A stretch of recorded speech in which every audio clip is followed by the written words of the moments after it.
So I want you to imagine having just like a complete existential crisis. Oh, setting a light mood today, I see. Right. But seriously, picture it. You are staring at the ceiling, it's 2 a.m, and you are desperately wondering what you are supposed to be doing with your life. A highly relatable scenario, honestly. Definitely. So naturally, you turn to the internet for answers, and you find this massive, comprehensive personality quiz that promises to reveal, your ultimate life purpose. Let me guess, it has about 100 questions. At least. You spend 20 minutes earnestly filling out all these little bubbles, right? Just agonizing over whether you prefer sunset walks or deep conversations. Because that clearly determines your cosmic destiny. Exactly. So finally, the algorithm calculates everything. The loading screen spins, the grand reveal flashes on your screen, and it tells you that you are, out of all things, a traffic cone. A traffic cone. Out of all the majestic, incredible things in the universe, you are a piece of highly visible, unglamorous orange plastic. Exactly.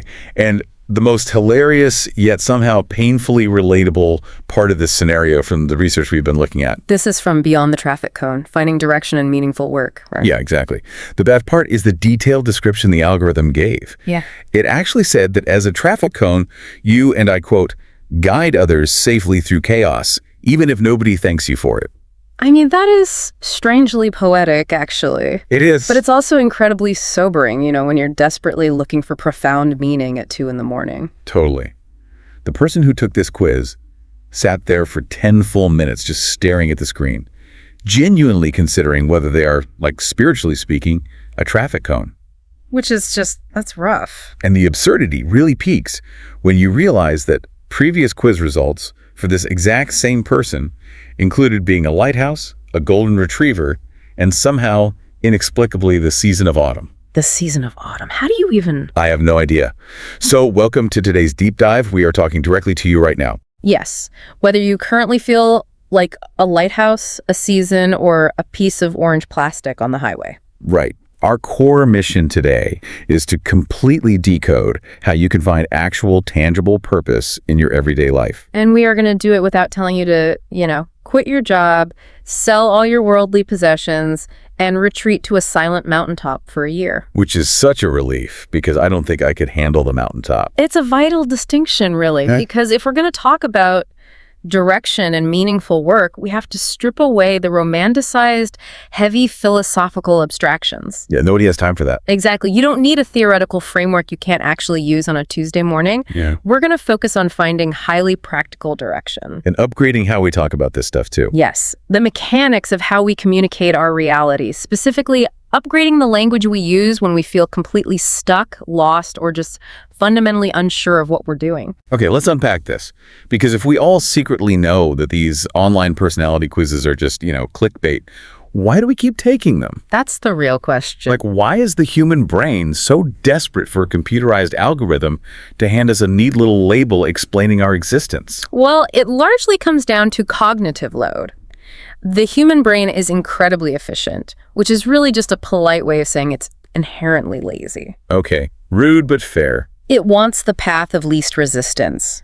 When you are faced with the terrifying infinite void of what should I do with my life, your brain just panics. Oh, absolutely. That is an unanswerable, massive question. A quiz, however, gives you a multiple choice reduction of reality. It sells you the illusion of certainty. So it's basically a pacifier for our existential dread. Pretty much. These algorithms are not built to actually help you. They are designed to keep you clicking so they can serve you advertisements. It's a live surprise. Right. But they profit off a very specific cultural misunderstanding we've all completely bought into. The myth of the one true purpose. Precisely.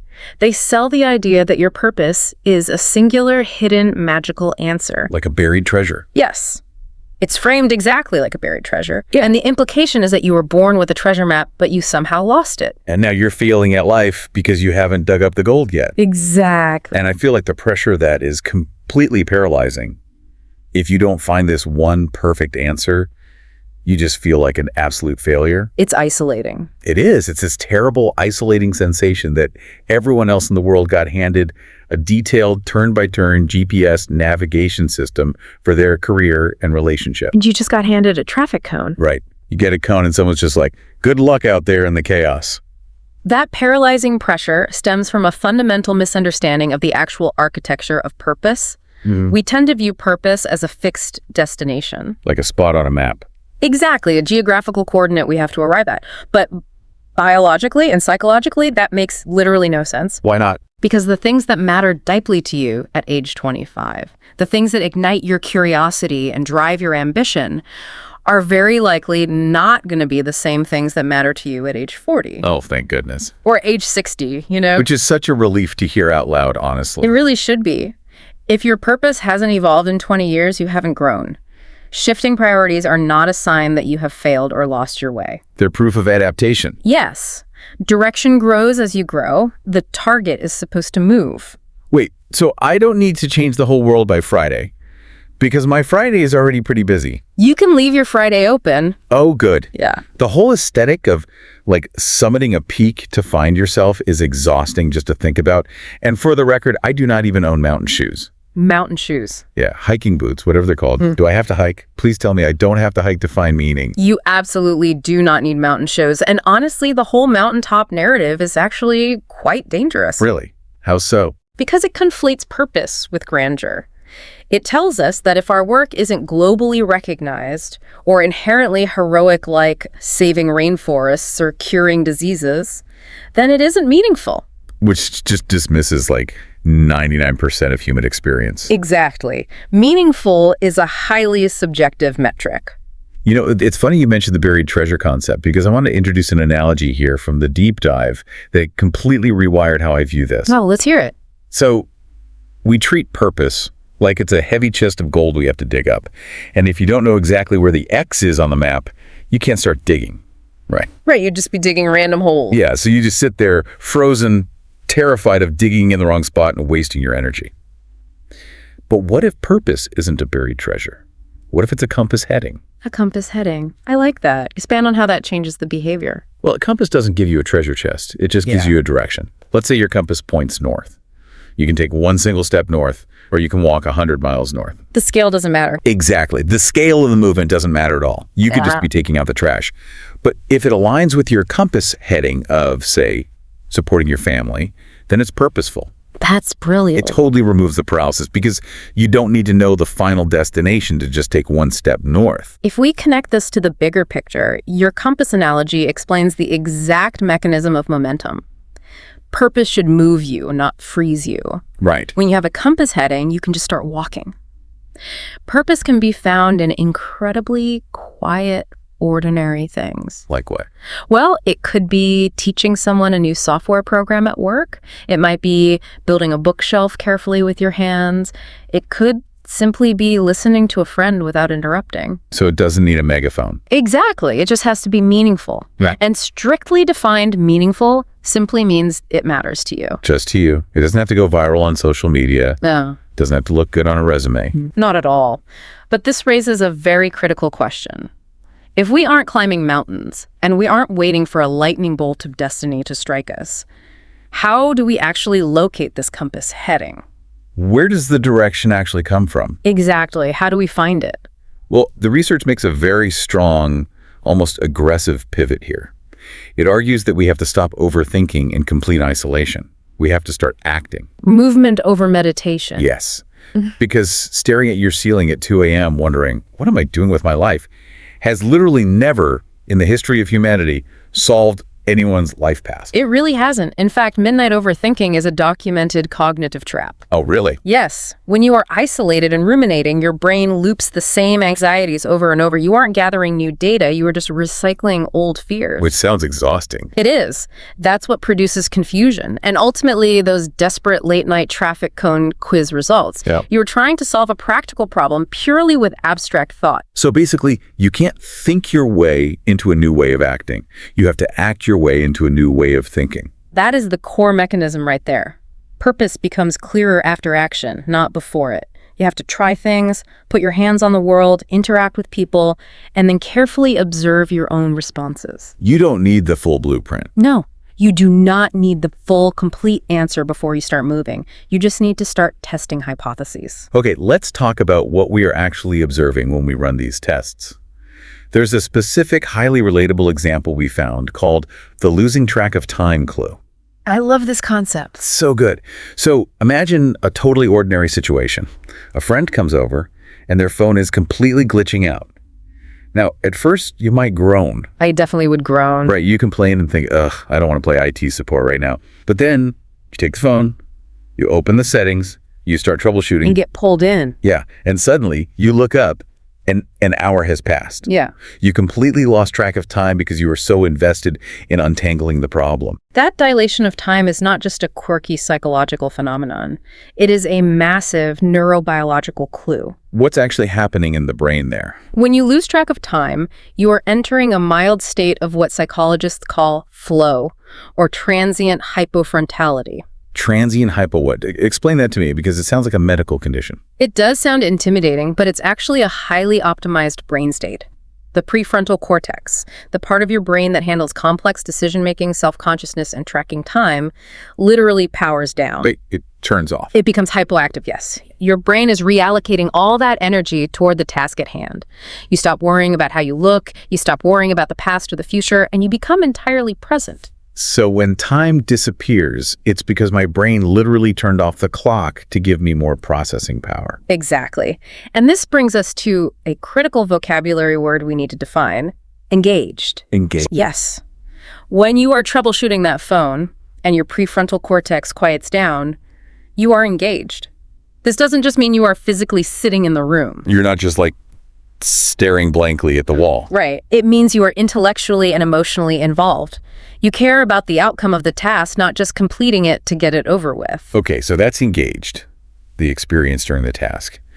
But there's a second word that follows that, which is fulfilling. And this is an important distinction because fulfilling is not a synonym for fun. Far from it, honestly. Right, eating a whole pizza and watching a bad comedy is fun. Highly recommended, but yes, just fun. But fulfilling implies something deeper, usually felt after the action.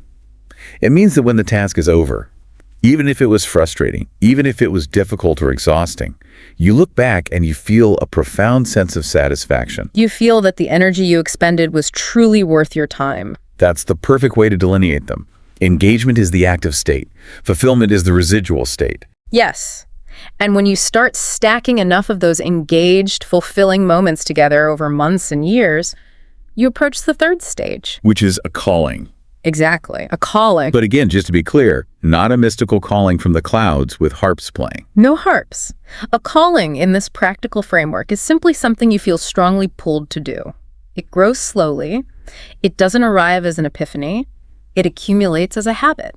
You know, breaking it down like this gave me a slightly uncomfortable insight about myself. Oh, do share. Well, when I really look at the moments where I experience, a transient hypofrontality, where I lose track of time, I realize that problem solving is my actual meaningful pursuit. Okay, that sounds positive. It does. Whether it's fixing a piece of hardware or untangling a logistical nightmare in a spreadsheet or figuring out how to explain a complex topic clearly, it is always problem solving. So what's the uncomfortable part? Here's the uncomfortable part. Yeah. If my calling is problem solving, isn't that still inherently traffic cone-esque? I see. Like, I'm essentially just guiding people safely through chaos, fixing things they broke. I'm still just the orange plastic cone. That's a fascinating self-critique, but let's look at that. Is it really just guiding people through chaos, or is it the profound satisfaction of restoring order? Oh. Think about the mechanism. A traffic cone is passive. It just sits there. Problem solving is intensely active. You aren't just warning people about the pothole. You are paving over it. Wow, okay. That is a great reframe. It feels entirely different when I view it as a calling I arrived at through evidence and action, rather than, a passive label handed to me by an internet quiz. Because you are building agency. You are acting as a detective in your own life, collecting clues. Right, like gathering evidence. Exactly. A single moment of being engaged while fixing a phone isn't the final grand answer to your existence. It's just a breadcrumb. But if you follow enough breadcrumbs, you find the trail. So we know what the trail looks like. We know what it feels like to be engaged, to be in flow, to feel fulfilled. But if we want to master this, we have to flip the script. We have to look at the dark side of the compass. Yes. What happens when the clues go completely cold? What happens when the breadcrumbs just disappear entirely? This is where we have to examine the concept of being stagnant. We've all felt it, but it's often really hard to articulate. It's the worst feeling. It is. The research uses a visceral, almost physically uncomfortable metaphor to describe the state. It compares feeling stagnant to sitting in wet socks. Ugh, that is horribly accurate. Wet socks. It makes you squirm just thinking about it. It really does. It implies this creeping, inescapable discomfort. It's not a sharp stabbing pain. It's just this heavy, cold, flat sensation that makes it impossible to focus on anything else. Exactly. You could be sitting in a beautiful room eating a great meal, but if you're wearing wet socks, all you can think about is the squish. It distracts from everything good in your life. And if we look at the literal definition, stagnant refers to water. Like a stagnant pond. Right. Stagnant water is water that has lost its current. It doesn't flow. It just sits trapped, slowly becoming toxic. So, When applied to human emotion or a career or a relationship, being stagnant means you are stuck in the mud. You are not growing. You are not changing. You are just deteriorating in place. now, I have to challenge this because this is where my anxiety completely flares up. Let's hear it. If I read that definition and I look at my life and I realize, oh my God, I feel like I'm sitting in wet socks every single day at my job, shouldn't my immediate reaction be to panic? Well, Shouldn't I literally flip my desk over, quit my job, and run away? If stagnation is toxic water, shouldn't I evacuate immediately? it is entirely logical that your brain wants to hit the panic button in that scenario. But flipping the desk is just another form of reactive, thoughtless behavior. It feels good in the moment, though. Sure, but it's the opposite extreme of midnight overthinking. The framework we are exploring offers a very grounding, counterintuitive response. Not panic. Notice. But how do you just notice when you are miserable? That feels impossible. When your socks are wet, you take them off immediately. You do. But in life, you can't always just take the job off or take the relationship off instantly without catastrophic collateral damage. That's a fair point. Rent is still due. Right. You have to analyze why the socks are wet. Is there a leak in your shoe, or did you step in a puddle? Look at the contrast here. Purpose is defined by direction, movement, growth, a current. Okay. Stagnation is defined by stillness, heaviness, being trapped. But here is the crucial psychological pivot. Yeah. Feeling stagnant does not mean your entire life is a failure. So it's not a death sentence for my career. No, not at all. It is simply a signal. It's a dashboard light turning on in your car. Kind of like a brightly colored traffic cone on the road. Precisely. Look at that. Full circle. It is an orange cone telling you there is an obstruction ahead. I love that. It is a signal that you need more learning, more challenge, or more connection in one very specific area of your life. Stagnation is data. Data, not doom. Exactly. It is information for you to use, not a final judgment on your worth. If you flip the desk, you destroy the laboratory before you've even analyzed the data. Okay, that makes sense. We don't panic. We process the data. But that leads us to the next massive hurdle. Which is? If stagnation is the warning sign, the flashing orange light telling us we need to change our compass heading, how do we test if the new direction is actually right for us? How do we make sure we don't just jump from one pair of wet socks into another pair of wet socks? We use the most pragmatic, brutally honest metric available in the research. We use the Tuesday test. The Tuesday test. I love this concept so much because it strips away all the Hollywood glamour from our goals. It completely demystifies it. Yeah. And why Tuesday? Because Tuesday has absolutely zero personality. It really doesn't. Think about it. Monday has the shock and adrenaline of a new week.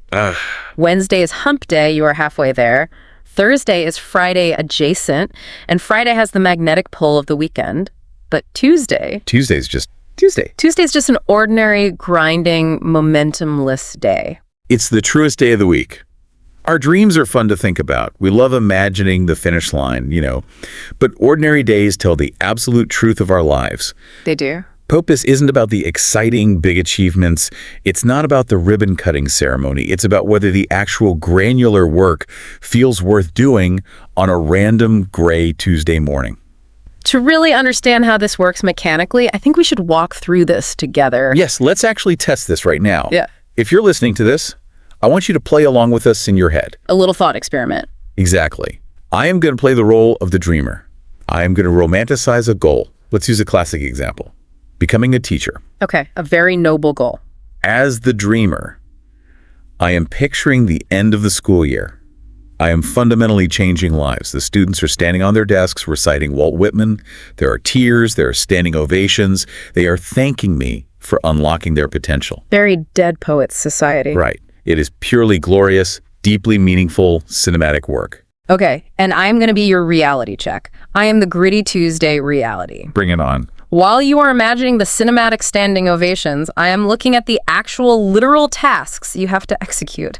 It is Tuesday morning. It is 6:05 a.m. Ouch. It is raining and your shoes are wet. You are sitting at a small desk planning your 4th lesson of the day on a topic you have already taught for 5 years. Okay, less glamorous. You are answering the exact same question you answered yesterday. You are repeating the same explanation for a math fraction for the 4th time. You are spending 30 minutes of your very short lunch break trying to help one tired, frustrated, ungrateful student understand one incredibly small, tedious concept. Okay, well, that is a bucket of cold water. That's Tuesday. So if you're listening to us right now, picture your dream goal, whatever it is. Starting a business, writing a book, becoming a manager. Picture it clearly. Now, strip away the applause. Strip away the launch party, the prestige, the final product. Imagine it is that rainy Tuesday morning. You are doing the most repetitive, tedious, mind-numbing task associated with that goal. You are formatting the spreadsheet. Yes, you are formatting the spreadsheet. You're doing the taxes. You are editing the footnotes. Do you still care? Is that unglamorous, frustrating task still worth doing to you? If the answer is yes, if you can find a shred of value in the repetition, then you have found what psychologists call alignment. Alignment, that's a beautiful word. It's a highly powerful state. Alignment occurs when your core values and your daily granular actions lock together perfectly. Like gears catching. Exactly. It means your compass heading is true, even when the terrain is incredibly boring. You know, here's where it gets really interesting to me.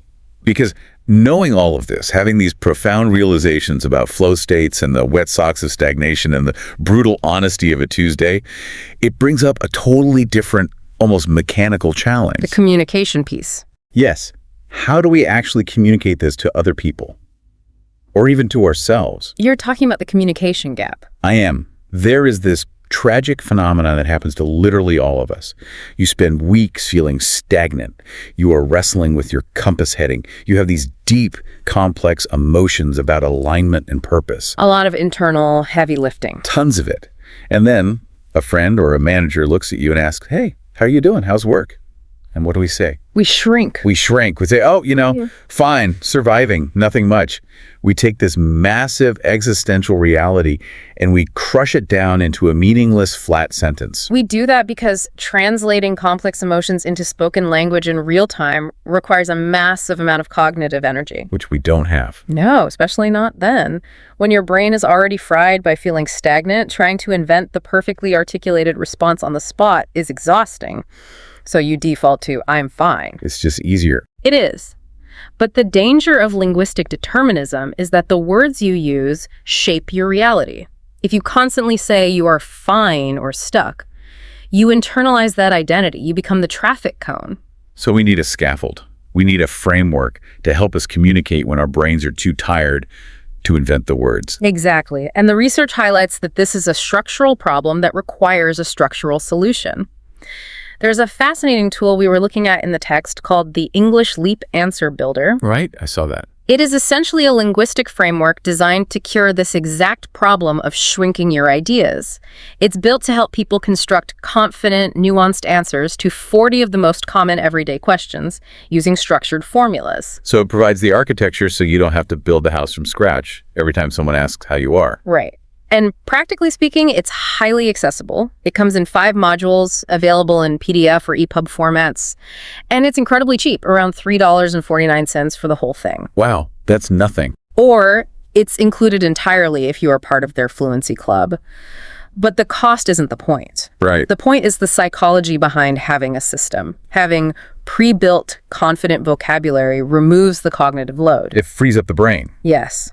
If you can clearly and accurately articulate what you are feeling to your boss or your partner, you reclaim your agency. If you can't name the problem, you can't navigate out of it. Which is why we're going to do something highly interactive right now. We are going into a say it better exercise. This should be fun. The goal here is not to learn fancy, pretentious vocabulary to impress people at dinner parties. The goal is clarity, making our sentences clearer, more natural and emotionally accurate. We want to bridge the gap between what you feel and what you say. So if you're listening right now, wherever you are, we're going to try something. I am going to say the flat, generic complaint that we all use when we feel trapped. And I will give you the upgraded, psychologically accurate version. Right. After my co-host gives the upgrade, we are actually going to pause. Like, we'll just wait for a few seconds. Seriously, whether you are in your car, folding laundry, or walking the dog, I want you to say the new phrase out loud during the pause. Just speak it into the room. Exactly. Yeah. I want you to physically feel how different these words taste in your mouth compared to just complaining. Okay. Let's start. Practice 1. Here is the flat, panic-inducing sentence.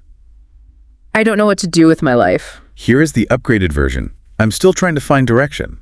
Okay, your turn. Say it out loud. We'll wait. Go ahead. All right, did you do it? Notice the psychological shift there. Yes, when you say, I don't know what to do with my life, it sounds final. It sounds like you are hopelessly lost in a dark forest without a map. But when you say, I'm still trying to find direction, you are acknowledging that you possess a compass. You are simply a person in the active process of figuring out the path. It lowers your emotional temperature immediately. It totally moves you from victim to explorer. Okay, let's do the next one. Practice 2. The flat sentence we use to brush off discomfort. My job is boring. The upgraded version. I've been feeling stagnant in this role. Try it with us. Speak it out loud right now. Take a second. Yep. Boring is like, it's the child's complaint, isn't it? It is. It sounds like a temporary lack of entertainment. But the word stagnant is serious adult data. It explains the core mechanical problem, a lack of growth and movement rather than just a fleeting feeling. Right. If you tell your boss you are bored, they might just give you busy work. Exactly. But if you tell them you feel stagnant, you are initiating a conversation about your actual career trajectory. That is such a vital distinction. You are demanding a current, not just a distraction. Okay, practice 3. The flat sentence. My work and my life don't match. The upgraded version. I want more alignment between my work and what I actually care about. Go ahead, practice this one out loud. Say it wherever you are. Good one to memorize. Totally. I love that one because it fundamentally turns a complaint into a target. You aren't just whining that things are wrong. You are actively looking for alignment. It gives you a goal. Okay, final one. Practice 4. The flat sentence. I really love what I do. The upgraded version. This work feels fulfilling to me.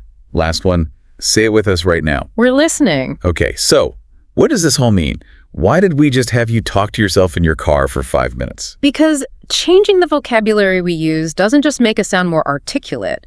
It physically rewires our psychology. It's that linguistic determinism we talked about. Exactly. Saying I'm finding direction instead of I'm lost rewires your brain to look for solutions rather than despairing over the problem. It creates agency. It puts you back in the driver's seat. And that agency is the exact fuel you need for the final, most practical piece of this entire deep dive. Yes, the homework. Because we have analyzed the mindset, we have practiced the vocabulary, but philosophy without action is just entertainment.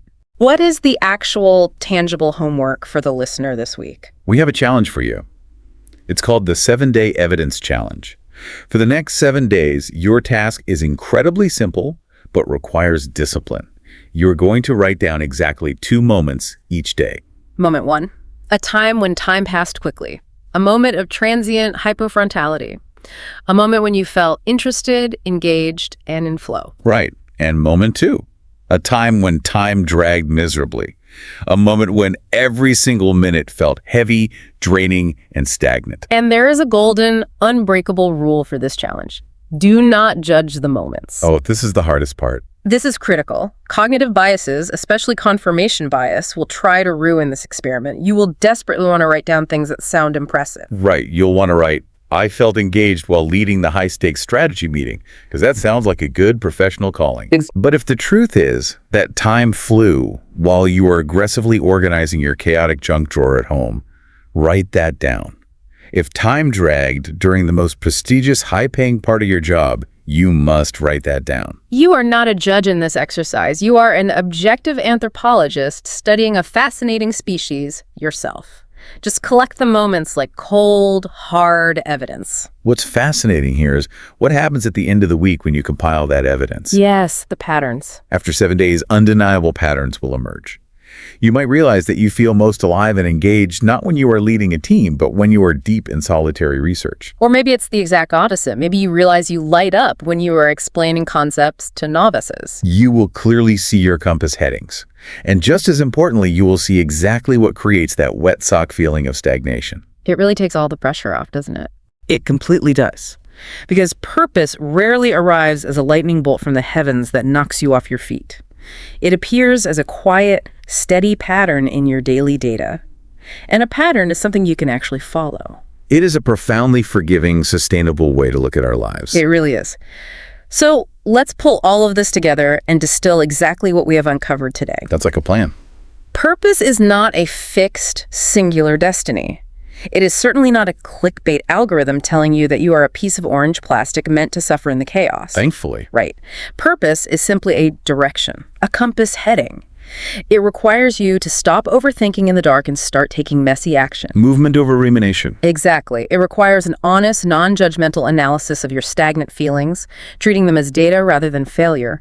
It demands the brutal, unglamorous honesty of the Tuesday test to see if you truly have alignment. And finally, it requires upgrading your vocabulary, using structured frameworks to articulate your internal reality with confidence. I have to say, after unpacking all of this, I no longer feel the anxiety of being just a traffic cone.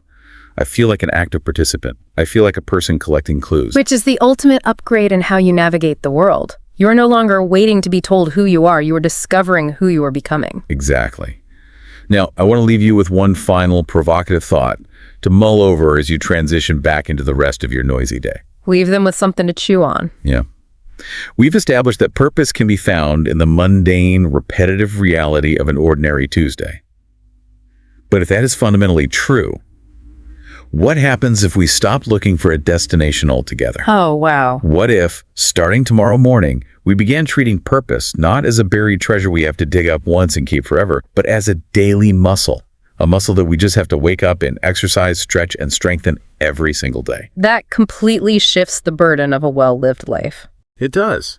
It means you can't fail. You can only practice. Thank you so much for taking this deep dive with us today. Keep collecting those clues, pay close attention to your rainy Tuesdays, and we will catch you next time.